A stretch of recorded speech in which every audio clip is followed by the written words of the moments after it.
A very good afternoon to all our dear viewers all over the globe. This is Nermina Abdurrahman starting a new episode of The World Today, as we are going to discuss, as usual, plenty of banners and headlines published on national and also on international websites regarding our local, regional and international arenas too. Before we start, let me first welcome our dear guest live here in the studio, Sarah Kira, our political analyst of this episode. Thank you very much for being with us, Sarah. Thank you for having me. And we are going to start immediately from Al-Ahram Online, and our first banners are coming from the United States, where our top diplomat, the Foreign Minister, Sameh Shoukry, is heading our high-ranking delegation participating in the U.S. Nuclear Security Summit held in Washington. And on the sidelines of this important summit, as usual, our top diplomat is having intense diplomatic activities, having meetings with many high-ranking diplomats there, and also, last but not least, with his American counterpart, John Kerry, where Cairo says Washington keen to boost Egypt's economy. Cairo said Washington is keen to help stabilize Egypt's economy and bolster the development plans, while stressing that there are strong ties between the two countries. Foreign Minister Sameh Shoukry held talks with his American counterpart John Kerry early on Thursday on the sidelines of the Global Today Nuclear Security Summit in Washington. Kerry stressed that Washington is keen to assist Egypt in the economic woes it faces, Shoukry told reporters in Washington following the talks, as quoted by the state news agency MENA. Sarah, when it comes to the American-Egyptian relations, there are all the times ups and downs, we may say so. But when it comes to politics, the friends of today may be the enemies of tomorrow, and vice versa. Regarding the Egyptian American ties, they are all the time described as strategic. Mm-hmm. How do you see those comments or statements to be accurate, whether made by our top diplomat Sameh Shoukry or by Kerry, and the timing in which Kerry is saying that the United States is ready to help or to assist Egypt's economy and its development plans? Well, for how long is Kerry staying? And for how long today's United States of America's administration is staying? Because of what you have just said, do you consider Kerry as Kerry or a representative of the American Foreign Affairs? I mean, as a representative. It should be a state of institutions. So what he's saying is not representing himself. Is representing his state, of course. He's representing the politics, the foreign politics of the United States of America of today towards Egypt. Yes. The thing is that they are not staying too long. And it's an institutional state. But hopefully they will continue this way, and they understand now that we are stressing on our economic development, our sustainable development, and it's a very good sign that they understand what we're heading to and what we really need, and if there's any help coming in that field, well, it's welcome. Because there would never be a cut in relations between the U.S. and Egypt or through ups and downs. Yes, it goes through ups and downs. But they do understand now what's our pillar today, or the economic development, and with all the steps we have taken towards our strategy and our stress on economy. If they understand it today and they know and they help us with it, then welcome. Thank you very much. That's what we need. I'm asking this question in specific regarding the Sameh Kerry talks on the sidelines of the Nuclear Security Summit.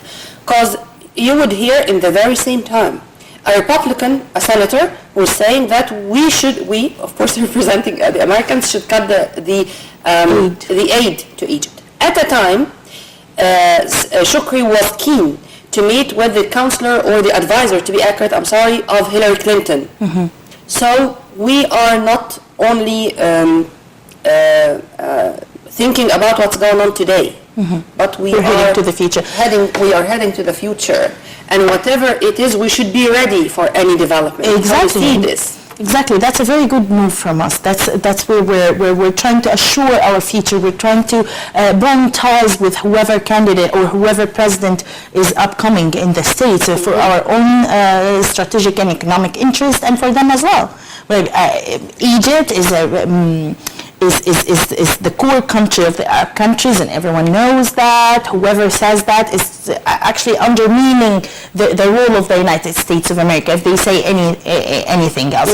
Any talks in the Congress about cutting aid or not cutting aid? Well, the aid comes in the Camp David agreement, and it's and to whom it may concern, it's a win-win situation. There are 10,000 U.S.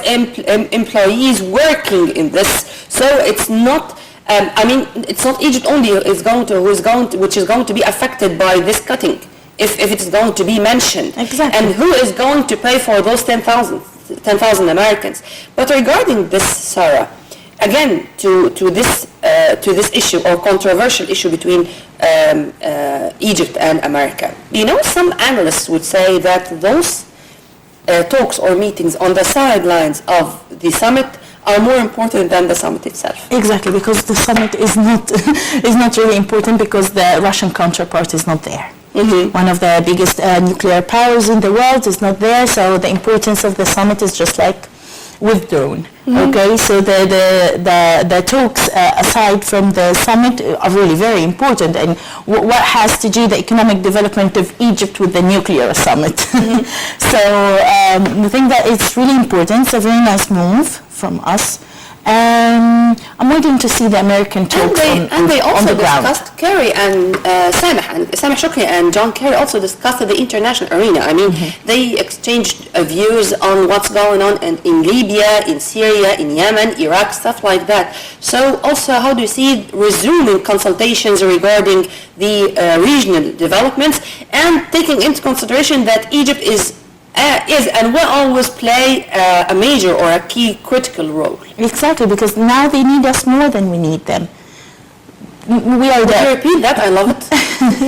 They need us now more than we need them. There has been a big and a huge failure from the U.S. in the Middle East. Mm-hmm. And the Middle East is on fire everywhere and here and there, and they don't seem to solve anything. They need Egypt from all sides. They need Egypt to be stable, of course for the security of Israel, and they need Egypt to be economically developed because they wouldn't handle, the EU wouldn't handle any more problems with immigrants or refugees. It's a circle. It's a vicious circle, and they need us. So they do. Taking you to some local news regarding the new capital of Egypt, new administrative capital to be accurate, 4 companies to start execution of first phase of Egyptian new capital on Saturday, says Housing Minister. 4 construction companies have been mandated to execute the infrastructure of Egypt's new administrative capital project east of Cairo starting Saturday, Egypt Housing Minister Mustafa Madbouli said in statements reported by MENA.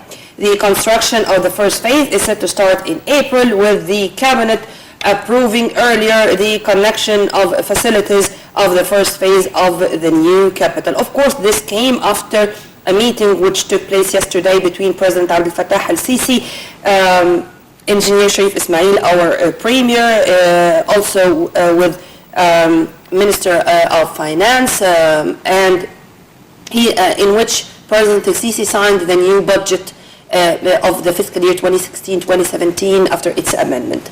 To represent the normal, simple citizen,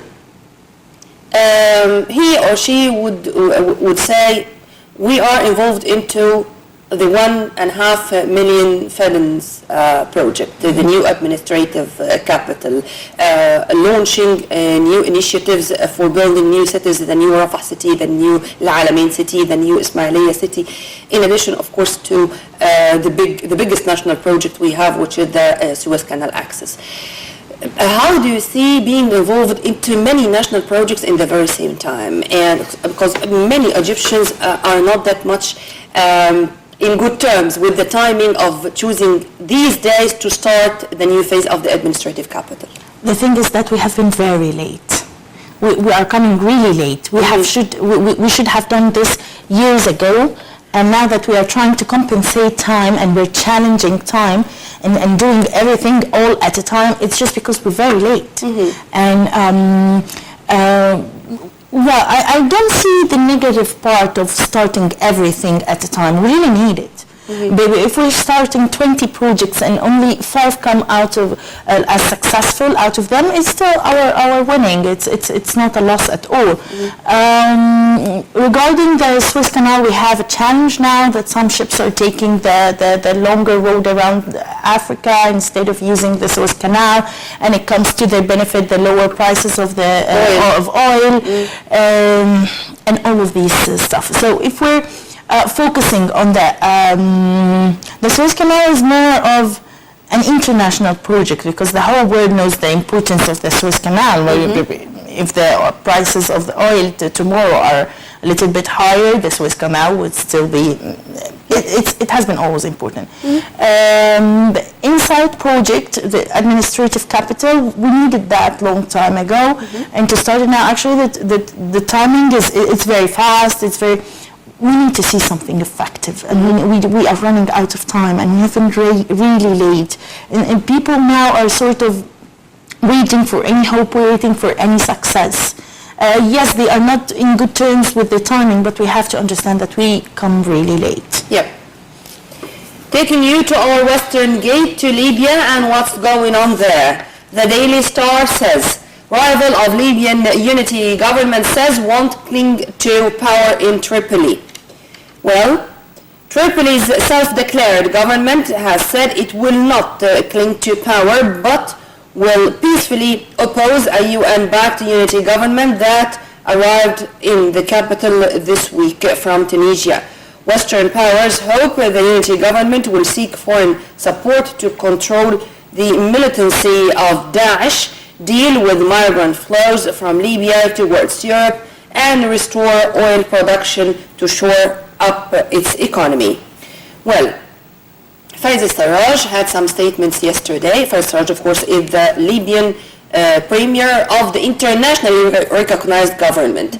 What's going on in Sirte is not what's going on in Tripoli. But this has nothing to do with Sukhayat's agreement. And how do you see there should be reaction of the Arabs and of the international community regarding this strife which is there on the ground in Libya? Because without the unity government, Libya is going to still live in chaos. Well, the good thing is that they are backed by the international community, but I don't see seriousness from the international community about who. And because of this, I've asked about there should be a reaction. Exactly. They don't show any seriousness yet. They are being backed by the international community. That's the only statement. Okay, then how?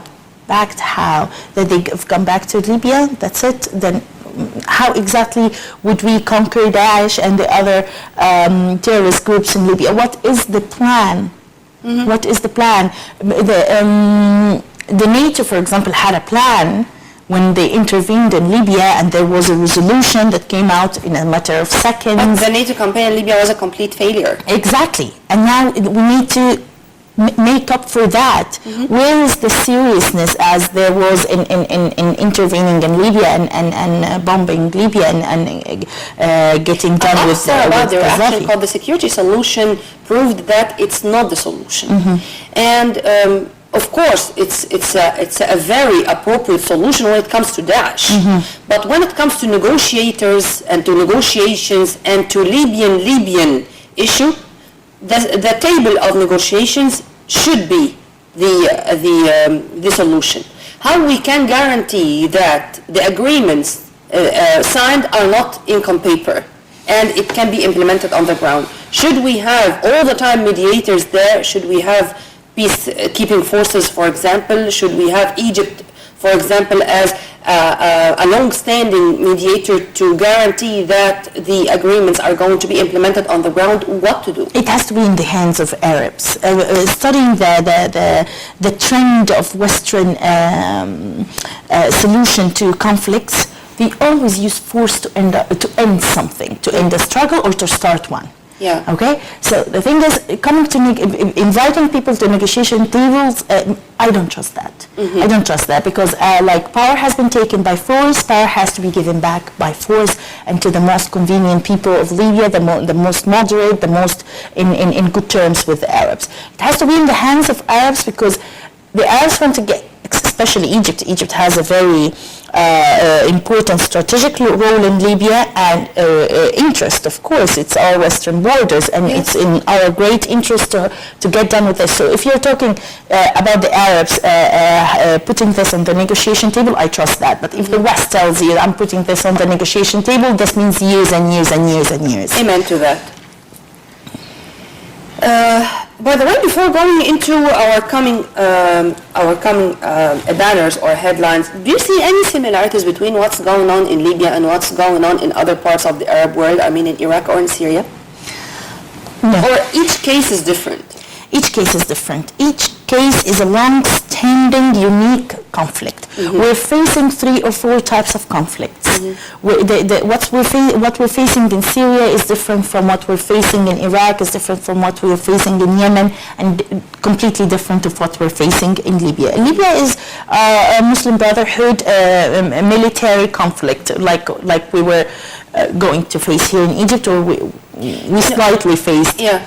In Yemen, it's a Sunni, Shia, and legitimacy force against rebels. One thing in common, unfortunately, internal strife. Exactly. Libyan, Syrian, Yemeni, stuff. Maybe Iraq, it's the only exception because the American intervention there was the catastrophic issue or the catastrophic element. We have no state at all. Yeah. Regarding what's going on in those 3 countries in specific, Libya, Yemen, and Syria, why the people of each country of those did not learn the lesson till the moment, bearing in mind or taking into consideration the public or the best interests of their country, rather than waiting for others to come and to teach them how to work for their own interest without the external intervention from wherever it comes. Actually, if they have been aware enough of that, they wouldn't have waited for anyone or expected or accepted the help of anyone. As long as there are hands, international hands, let's not name anyone, international hands in the intervening in the will of people and the public masses and blah, blah, blah, then that's what we receive. Have we learned anything from the colored revolutions in Eastern Europe? Have we learned anything of the fall of the Soviet Union? We haven't learned anything. So actually we're depending on... On the other side, have we learned from the unity of Germany, for example? No. Have we learned from the unity of Europe? Have we learned from any of the history of civil wars around the world?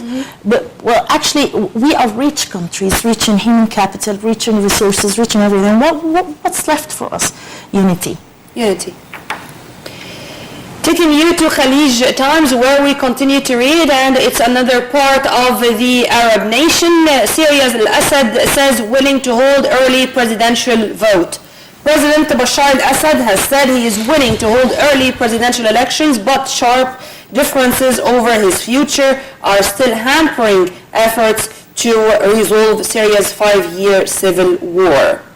This came in an interview published, or to be accurate, it was a TV interview with the Syrian President Bashar al-Assad. Regarding this, there are also many now Western comments or statements saying that the fate of Bashar al-Assad should be decided by the Syrians. But unfortunately, this is a double scissor weapon, because are the Syrians themselves united or agreeing on one fate for al-Assad?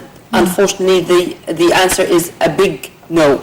Does democracy have a rule now in Syria after all the agony? Democracy. What does it mean? Because what does it mean in the Arab world? It doesn't mean anything. Because unfortunately, the word democracy in the Arab world is totally different what the word democracy is when it comes to the West. It is not even suitable for us. It's not even suitable for us. I've been asking this question for 5 years now. And I think that I'm going to be asking it for the coming 5 years, unfortunately, if the case is still the same. Do you think that the disappearance of Bashar al-Assad is going to solve the Syrian problem? Of course not. Would you please elaborate?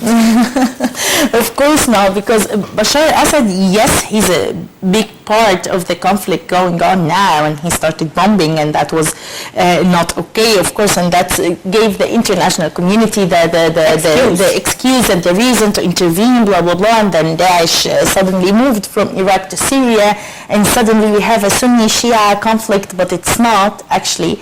But Bashar al-Assad, actually, he has a bigger role than well, he appears to have a very big role, and actually it's not the fate of Bashar al-Assad who's what's going to finish this war or finish this agony. It's not, it's the international, we have said here also before that it's the international powers, when they come to agreement, Bashar al-Assad wouldn't be a problem anymore. And the people of Syria setting the destiny or the fate of Assad, where are they? Where are refugees? Exactly, where are the people of Syria dying every day in harsh winter on the borders? Where are they? So and the thing about voting is really funny. Who are going to vote? Casualties of wars. Voting is a very sophisticated and it's a very high standard of people who vote. They need to be in very good standards with very good education. They need to have the time first. And to be alive first, to be in their countries first, where are they going to vote. So the talk about voting is really hilarious. It's very funny.